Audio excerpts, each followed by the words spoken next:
کیسے ہیں آپ سب؟ تمام پاکستان میں ہمارے گجر بھائی جہاں پہ بھی رہتے ہیں، السلام علیکم۔ مجھے امید ہے آپ خوش ہوں گے، اچھی زندگی گزارتے ہوں گے۔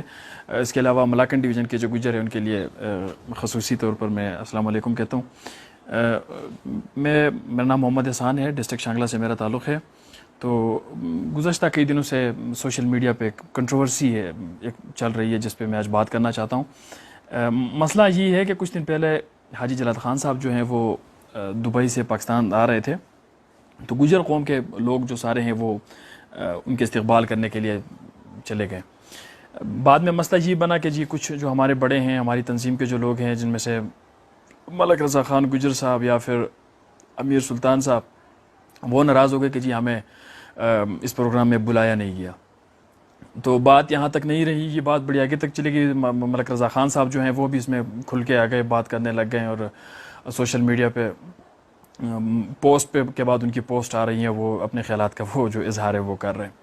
تو میں 2-3 دن سے ان چیزوں کو دیکھ رہا ہوں، پڑھ بھی رہا ہوں، اور پھر میں نے سوچا کہ کیوں نہ میں اس پہ ایک ویڈیو بنا لوں۔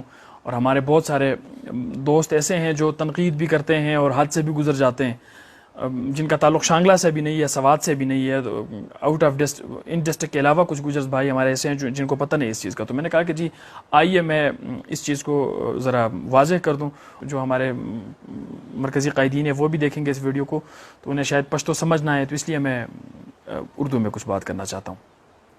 میں ذرا آپ کو ماضی میں لے کے جاتا ہوں کہ یہ مسئلہ آج اس بات کی نوبت کیوں آئی کہ ملک رضا خان صاحب آج ناراض ہو گئے۔ کچھ سال پہلے بلدیاتی انتخابات ہو رہے تھے، تو ہمارے ایک رشتہ دار جو عوامی ورکر پارٹی سے جن کا تعلق تھا، تو وہ وہاں پہ گئے اور انہیں کہا کہ اس دفعہ الیکشن ہو رہا ہے، تو آپ مجھے موقع دیجئے کہ میں یہ الیکشن لڑ لوں، آپ مجھے موقع دیجئے، آپ کی پارٹی کو چاہیے کہ مجھے ٹکٹ دے دے۔ تو وہاں پہ ایک بندے نے کہا کہ آپ کو تو ٹکٹ نہیں مل سکتا۔ وہ جب وہاں سے نکلے تو بعد میں وہ باتیں کرنے لگے کہ گجر اور ان کی کالی ٹانگیں اب یہ بھی الیکشن لڑیں گے۔ تو یہ بات جو تھی یہ لوگوں کو بہت بری لگی، اور ہم سب نے فیصلہ کیا کہ نہیں، اب ہم نے الیکشن لڑنا ہے۔ ہمارا کینڈیڈیٹ الیکشن لڑنے لگ گیا، اور بڑے زبردست قسم سے ہم نے الیکشن لڑا۔ ایسا الیکشن لڑا کہ جتنی بھی پارٹیاں پاکستان میں سوائے عوامی ورکر پارٹی کے ٹکٹ سے ہم وہ الیکشن لڑ رہے تھے، اور باقی سارے لوگ ان کا اتحاد تھا۔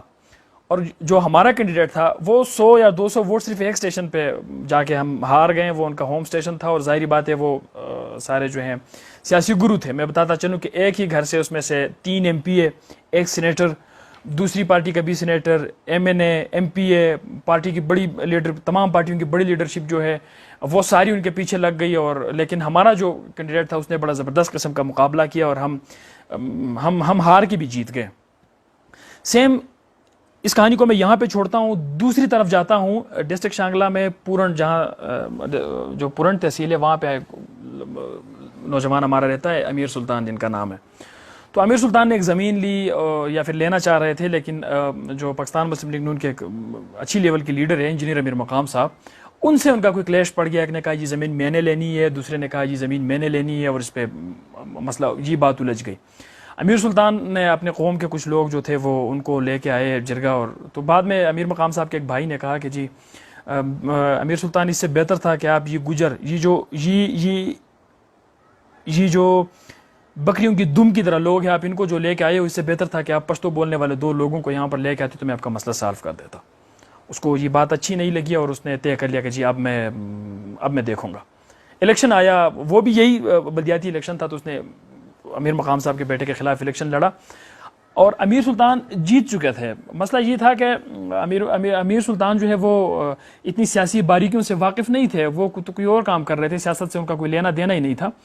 لیکن میں بتاتا چلوں کہ جو باقی ووٹ تھے کونسلر، اور سب میں سے ووٹ پول ہی نہیں ہوا، لیکن امیر مقام صاحب کے بیٹے کے لیے ووٹ ڈالا گیا، اور محض 6 ووٹوں کی سے وہ جیت گیا، اور بعد میں یہ بات عدالت میں بھی چلی گئی، لیکن بہرحال ان کا ایک پولیٹیکل کیریئر جو تھا اس کا وہاں سے آغاز ہو گیا۔ جب الیکشن ہوا تو ان لوگوں کو پتہ چلا کہ اب تو جو ہے ان لوگوں کی خیر ہی نہیں ہے، کیونکہ گجر جو ہے وہ سارے جاگ گئے ہیں، ہر کسی نے اپنے نام کے ساتھ گجر لکھنا شروع کر دیا۔ احساسی کمتری جو تھی وہ جو ہے اس سے لوگ نکل گئے۔ یہ جو میں اپنے رشتہ دار کی بات کی نا، اس کا نام چودھری عمرزادہ گجر تھا۔ ان دونوں نے یہاں پر سیاسی طور پر جو ہے ان سب کو اس سیاسی دنگل میں یہ دونوں کودے ہیں، اور ان دونوں نے ان تمام پارٹیوں کو اور ان تمام لیڈرز کو جو ہے چیلنج کیا تھا اور دکھا دیا ان لوگوں نے میدان میں کہ جی ہماری قوم ہے اور ہم کچھ بھی کر سکتے ہیں. بعد میں ہماری تنظیم کے لوگ بڑے ایکٹیو ہو گئے، بلکہ پہلے سے بھی ایکٹیو تھے. گجر یوتھ فورم کے لوگ، گجر اسٹوڈنٹ فیڈریشن کے لوگ، انجمن گجران کے لوگ، اور جی سب لوگ آتے رہتے تھے یہاں پر. شانگلہ میں بڑے زبردست قسم کے پروگرام ہوا کرتے تھے، ہم سوات بھی جاتے تھے، اور بہت عرصے سے یہ سلسلہ جو ہے یہ چل رہا تھا اور بڑا کامیابی کے ساتھ چل رہا تھا. بعد میں یہ ہوا کہ جب یہ جو لیڈرز ہیں انہیں پتہ چلا کہ یہ جو گجر قوم کے لوگ اویئر نہیں تھے ابھی تک، تو یہ تو اب جاگ گئے ہیں، اب کیا کرنا ہے. اب انہوں نے کوئی ایسا بندہ دیکھنا تھا ہمارے اس تنظیم میں انٹر کرنے کے لیے کہ وہ کسی بھی طریقے سے اس پارٹی کے لیے کام کرے. اور سب سے بڑا جو کریڈٹ ہے جو ہماری قوم کو، جو ہمارے نوجوانوں کو اویئر کرنے کا جو کریڈٹ ہے، وہ ملک رضا خان گجر کو ہی جاتا ہے. اس نے جو ہماری تاریخ تھی اس کو بتایا. وہ ایک موٹیویشنل سپیکر بن کے ہمارے سامنے آیا اور اس نے جو ہمارے جو نوجوان تھے ان کو ابھارا اس چیز پہ کہ جی آپ بھی لوگ ہیں، آپ بھی قوم ہے، آپ کا بھی حق ہے، آپ سب سے بہتر کر سکتے ہیں. اور ہم سب کرنے لگ گئے. ہماری مایوسی کو اگر کسی نے ختم کیا ہے، گجر قوم کے نوجوانوں کی مایوسی کو اگر کسی نے ختم کیا ہے تو وہ ملک رضا خان گجر صاحب ہیں. کوئی مانے یا نہ مانے، کوئی ہمیں گالیاں دے، کوئی ہمیں کمنٹ میں جو بھی کہے، لیکن ہمیں حقیقت سے آنکھیں نہیں پھرنی ہوگی، ہمیں اس چیز کو ماننا ہوگا. تو ان لوگوں نے کیا کیا کہ جی ایک دن صبح ہمیں پتہ چلا کہ جی کوئی دوسرے رضا خان صاحب ہے اور وہ سرداری قوم بن گئے. ہم نے دیکھا تو جی کسی بھی تنظیم میں یہ ٹرم نہیں تھی کہ جی کسی کو آپ سردار بنائیں. ہم تو سرداروں سے تھکے ہوئے تھے. سرداروں کے خلاف تو ہم الیکشن لڑ چکے ہیں، سرداروں کے خلاف تو ہم باتیں کر چکے ہیں، سرداروں کے ساتھ کے خلاف تو ہم میدان میں اتر چکے ہیں. تو اب ہمیں سردار کی کیا ضرورت تھی، اور وہ بھی ایک ایسے سردار کی جو متنازع ہے. ہمیں حاجی جلات خان صاحب یا ان کے بھائی جو دوسرے رضا خان صاحب ہے ان کی سیاست سے کوئی غرض نہیں ہے. وہ اللہ انہیں اور بھی دولت دے، اللہ تعالیٰ انہیں اور بھی جو ہے سیاست میں آگے وہ جائیں. لیکن اگر وہ ہماری تنظیم میں آتے ہیں تو وہ ہم بالکل یہی سوچیں گے کہ جی ہم کیسے سردار بنائیں. ہم تو سرداروں سے تھکے ہوئے تھے. سرداروں کے خلاف تو ہم الیکشن لڑ چکے ہیں، سرداروں کے خلاف تو ہم باتیں کر چکے ہیں، سرداروں کے خلاف تو ہم میدان میں اتر چکے ہیں. تو اب ہمیں سردار کی کیا ضرورت تھی، اور وہ بھی ایک ایسے سردار کی جو متنازع ہے. ہمیں حاجی جلات خان صاحب یا ان کے بھائی جو دوسرے رضا خان صاحب ہے ان کی سیاست سے کوئی غرض نہیں ہے. وہ اللہ انہیں اور بھی دولت دے، اللہ تعالیٰ انہیں اور بھی جو ہے سیاست میں آگے وہ جائیں. لیکن اگر وہ ہماری تنظیم میں آتے ہیں تو وہ ہم بالکل یہی سوچیں گے کہ جی ہم کیسے ہم پھر ان چیزوں کو مینیج کریں. یہاں پر ہم ان لوگوں کے خلاف الیکشن لڑتے رہے. امیر مقام کے بیٹے کے خلاف ہماری گجر قوم کا لڑکا جو ہے وہ الیکشن لڑتا رہا. یہاں پر ہم انہی پارٹی کے خلاف ہم الیکشن لڑتے رہیں، اور اسی پارٹی کا بندہ اگر آ جائے یہاں پہ اور وہ پارٹی سے مستعفی نہ ہو، ایسے ہی آ کے ہماری پارٹی کو ہائی جیک کرے، تو ہمیں دکھ ہوتا ہے. ٹھیک ہے جی. اس کے بعد جناب والا یہاں پر شانگلہ میں ایک چھوٹا سا پروگرام ہوا. ایک بندہ جی میں سپریم کونسل بنا دیا. یہ جو تنظیمیں ہیں پتہ نہیں، سپریم تو اللہ کی ذات ہی ہے. انسان اب سپریم کونسل بنانے لگ گئے تھے کہ جی سپریم کونسل مین کہ یہ جو جتنے تنظیمیں کام کر رہی ہیں ان کو ہائی جیک کر دو، بالفاظ دیگر ان کو ہائی جیک کر دو. اچھا، بعد میں یہ بات بڑی اور سوات میں بھی ایک سپریم کونسل بنایا گیا، اور یوں کروڑ پتیوں کی انٹری ہو گئی ہماری تنظیم میں. غلام ربانی صاحب پتہ نہیں کون سے ایگزیکٹو بن گئے.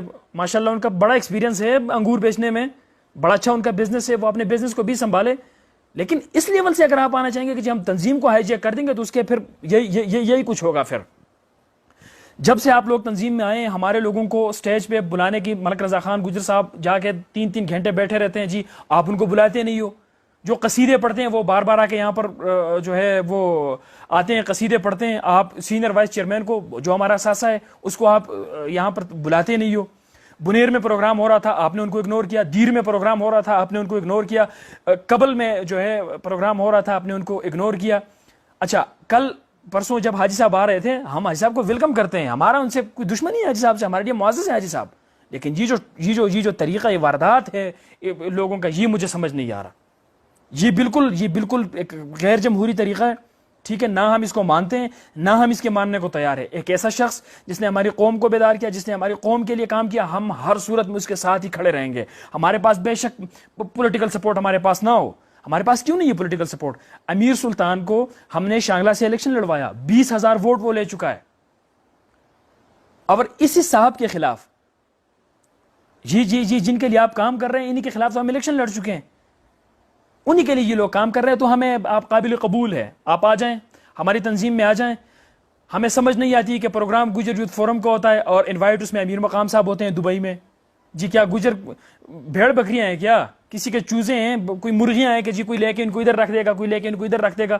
ہم کسی بھی ایسے فیصلے کو نہیں مانتے, نہ ہم کسی ایسے بندے کو سپورٹ کریں گے جو کسی پولیٹیکل پارٹی کے لیے کام کرتا ہو. سب باتیں اب سامنے آ چکی ہے. ہمیں کسی طرح بھی سپورٹ کی ضرورت نہیں ہے آپ کے. اپنے سپورٹ کو اپنے پاس رکھیں. ہم اپنی تنظیم کو آپ کے بغیر بھی چلا سکتے ہیں, اور اگر لازم بھی نہیں ہے کہ جی ہم گجر یوتھ فورم کو ہی پکڑے رہیں. اگر ہماری تنظیم جو ہے وہ کسی سیاسی پارٹی کی طرف جا رہی تھی, کسی بھی سیاسی پارٹی کی طرف اگر وہ جا رہی تھی یا اس میں ہائی جیکر جو تھے, تو ہم گجر یوتھ فورم کے علاوہ بھی ہم اپنی خدمت کر سکتے ہیں. خدا را ان چیزوں کو سمجھنے کی کوشش کیجئے. جن لوگوں نے کام کیا ہے, جو غریب لوگ تھے, جو دن رات ایک کر کے انہوں نے اس تنظیم کے لیے کام کیا ہے. کسی نے کوئی لکھ سکتا تھا تو اس نے لکھا ہے, کوئی بول سکتا تھا تو اس نے بولا ہے, کوئی فائنینشلی ہمیں سپورٹ کر سکتا تھا, اس نے فائنینشلی ہمیں سپورٹ کیا ہوا ہے. جی ہر کوئی ٹھیکیدار بنا ہوا ہے یہاں پہ آ کے. جی ایک آئے گا جی نہیں میں ہائی جیک کرتا ہوں تنظیم کو, دوسرا کہے گا میں ہائی جیک کرتا ہوں. آپ 1000 دفعہ ہیں, آپ پیسے کے زور پہ 50 لاکھ لوگوں کو لے کے آئیں, لیکن جو نظریہ ہے نظریہ بالکل آپ کے خلاف ہے. نہ آپ کو کوئی اس چیز میں سپورٹ کرتا ہے, نہ ہم اس کو سپورٹ کرنے دیں گے. ہر محاذ پر, کسی بھی محاذ پر ہم پیچھے نہیں ہٹیں گے اور ہم نظریاتی لوگوں کا ساتھ دیں گے. اللہ حافظ.